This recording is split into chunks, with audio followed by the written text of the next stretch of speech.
All right, everybody, this is Mark Sims just asking a few questions. I have Mick Dumke on the line. Mick, what's up? How are you, my friend? Mick, you are a reporter for ProPublica. I had to pronounce that all night. ProPublica. It sounds like some Greek thing. Is that Greek or something? ProPublica? What is that? Publica is probably Latin, if you get right down to it. Yeah. And then the pro part is just, I don't know where the name came from exactly. Well, you see, I didn't. You're right. Latin At some point in time, these are Latin words and phrases. Now, you're a reporter, right? I am a reporter, and ProPublica is a nonprofit organization that specializes in investigative reporting. So we don't do daily news coverage or anything like that. We don't do editorials. We just focus on deep dive reporting, which is in painfully short supply in this day and age. Well, who? No offense when I say this. Who reads ProPublica? Well, that depends, because part of our model is that while we have our own website, and there are people who come to our website, and we shoot out newsletters every week so people can see our stories. The organization's model is one of partnerships. And what I mean by that is that we do not have a printing press. We do not have a broadcast apparatus. So we get our stories out primarily by partnering with other news organizations. So here in Illinois and Chicago, you will sometimes see our stories in the Sun-Times or in the Trib, or you'll hear them air on WBEZ, the public radio station. Sometimes we partner with national organizations. And I work for the Illinois office of ProPublica, but there's a national office that's based in New York, and we do a lot of national partnerships. So our stuff is run in the New York Times Magazine, the New Yorker. There'll be PBS documentaries. It really depends on what the story is and where the best fit is.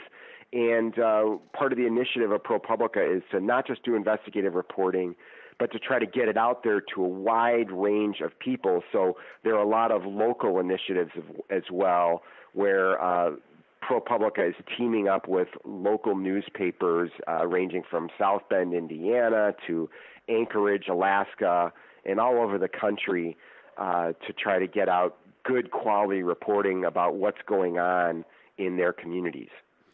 Now, but it's also a ProPublica website. You can go to the website, right? There is a website, absolutely. There's a ProPublica website and there's a ProPublica Illinois website. So you can check them both out if you want. But Mark, the way technology works these days, or I shouldn't say the way technology works, the way consumption of news and information works is most people don't get their news by going to a website. I mean, I don't know about you, but I very rarely will type in the website of the Chicago Tribune or the Washington Post or whatever to see what's on their homepage. Usually I'm getting it through either a newsletter delivered to my email or I'm getting it through social media. That's the most common way people access news electronically, at least. And so while we do have visitors to our website, and I would highly encourage all of your listeners to check out our website, at the same time, most people get our information, I think, because they're subscribers to our newsletter, they see a story on social media, or they pick up one of the newspapers or they hear something on one of the broadcast partners we have who help us get the stories out. Yeah, I know a lot of folks, people, family and friends, they don't do social media. And I say I like social media as a news feed. There's a lot of news stories like in ProPublica that I would never see if I did not go through that news feed. I mean, the social media, to see the news on the social media. It's vitally important. People shouldn't, they just think social media is foolishness, but it's a very good tool if you use it right. Well, I'll sound like a politician for a second, and I'll agree with both you and your friends and family who don't like social media. I really personally have a love-hate relationship with it. There are times I go on there and I'm like, what a bunch of garbage. I'm just seeing people Sometimes you see people basically navel gazing. Here's what I had for breakfast, whatever. Here's my interaction at Starbucks this morning.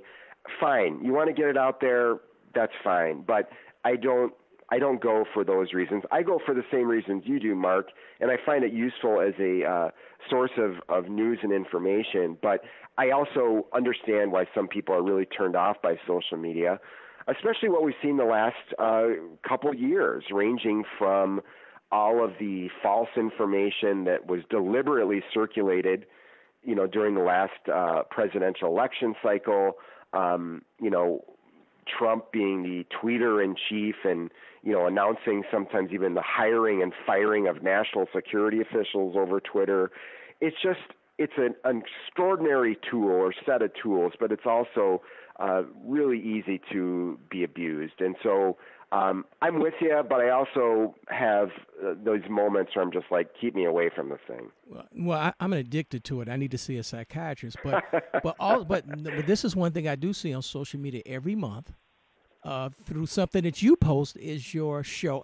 Is it a show? What do you call it? With Mick and Ben. What do you call the Mick and Ben show? Explain that to people. Well, we do call it a show. It's called First Tuesdays officially, but the sort of theme of it is a couple of guys talking politics in a bar. And the guys are Ben and I, but we do have guests who are not guys. We try to get women and a diverse group of voices to join us in these conversations. But fundamentally, Mark, you've been there. I saw you last week, in fact. Really appreciate you coming out. And, we try to have a loose, fun conversation about serious issues. We try to get at some serious stuff going on in politics and public policy, social issues. But we hold it in a bar. I've been known to, nurse a beer while we're talking. So we just try to keep it loose, have a good time, but also walk away having gotten our brains working a little bit too. The good thing about the social media, because you live way on the other side of town, I will live way on the other side of town. and if it wasn't for that social media or our friend Benny J, I wouldn't meet you. I wouldn't come see you and Benny J in person. It wasn't for that social media. That's true. And again, that's why I completely agree with you. Extraordinary set of tools through social media. So, and whether I like it today or not, it's here to stay, at least for now. And I'm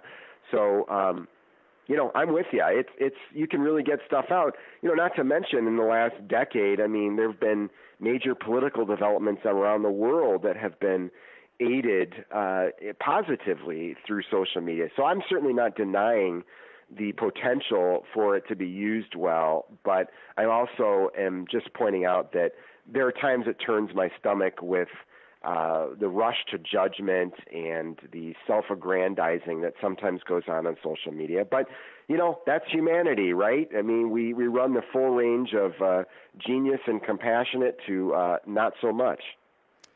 So once again, I can just I should subscribe, or what do you call it? Get the newsletter, the ProPublica Newsletter. It goes straight to my email. I'll be in touch and in tune and connected to ProPublica, right? You should. I would encourage you to do it. It's free. There's no cost. If you don't have time this month, you don't have to read it. You can delete it. But I think you and everybody else out there listening who is interested, I think you'll find some really high-quality content and some stuff that'll get you thinking. I would encourage everybody to try to check it out. ProPublica, ProPublica.org, ProPublica.org.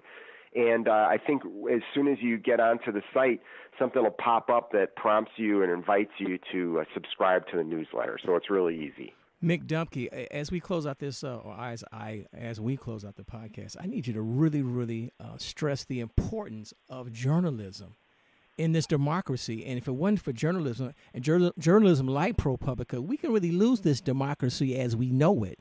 Explain the importance of the Fourth Estate. Well, it's called the Fourth Estate. First of all, Mark, I agree with everything you just said. And it's, of course, called the Fourth Estate because we have three branches of government that are supposed to provide checks and balances on the other branches. And at moments in our history like now, where it appears the checks and balances are not always as, shall we say, robust as they should be, boy, is it even more important to have sources of independent information for the public, so people can be informed and they can do their both exercise their rights and their responsibilities as citizens in this democracy. So what that actually means is you got to know some stuff so that you can know who to vote for, so you can know how to weigh in, so you can contact your elected officials. And we try to do that as journalists, certainly at ProPublica. We're not alone, but we try to get information out there that you actually find interesting and can use to stay informed. That's what we try to do, and most of the other journalists I know try to do the same thing. Just about everybody I know, in fact. My wife is also a journalist. She's an editor at the Sun-Times, and so we believe in this stuff, Mark, and I'm glad you do too. I hope your listeners do, because sign up for a newsletter, subscribe to a newspaper, do whatever you can to be an engaged citizen and to try to support the flow of information, because I agree with you. I think it's vitally important. Mick Dumke, it's been a pleasure. I'll see you, who knows, in a month or two. I'll see you soon. Yeah, I hope to see you sooner than a couple months, but at the very least, let's do it. And thanks for having me on your podcast. I really appreciate it.